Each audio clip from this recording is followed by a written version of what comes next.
Comme j'ai l'habitude de dire, je suis quelqu'un d'ordinaire, qui avait une vie ordinaire, un travail, un appart, des enfants. Et comme je dis aussi, ma vie est beaucoup moins ordinaire depuis que je suis électrosensible. J'ai été pris pour un fou, le fou du village, par, allez, on va dire 9 personnes sur 10 dans mon village. J'ai une rigidité crânienne derrière qui s'est étendue sur toute la tête, tout le crâne.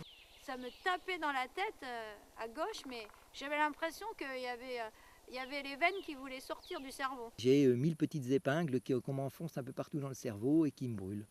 C'est une allergie aux ondes et moi je suis particulièrement allergique aux ondes d'antenne relais. On est dans une maladie grave, neurologique, qui peut confiner à une maladie d'Alzheimer.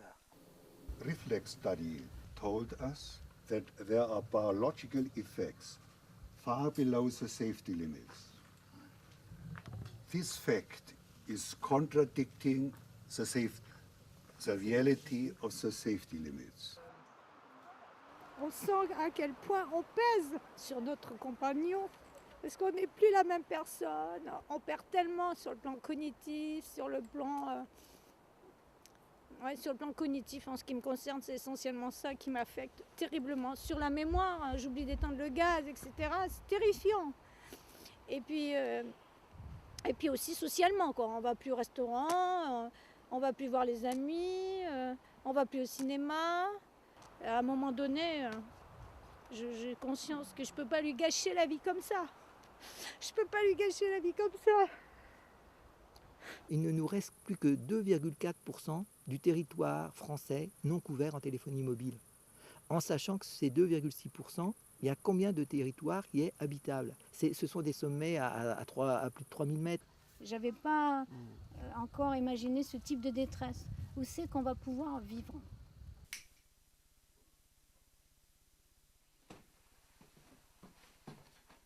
Moi je me suis réfugiée dans une grotte en août 2009 parce que j'avais pas d'autre endroit. On cherchait une zone blanche, mais il n'y en a pas. Et donc le seul lieu où j'ai pu me réfugier, où j'ai pu récupérer, qui m'a évité aussi trop de souffrance, c'est le fond de la grotte, quoi.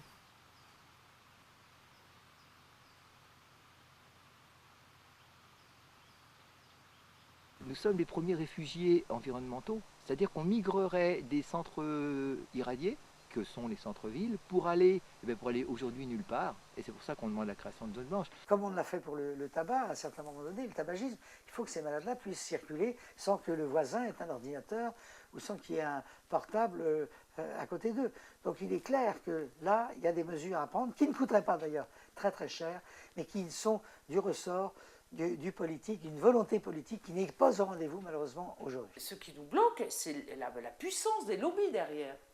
Parce que quand vous voyez tous les opérateurs de téléphonie mobile, où c'est à qui va installer le plus d'antennes au niveau d'une ville, c'est qui va payer la location d'un toit, ça prend maintenant des proportions incroyables.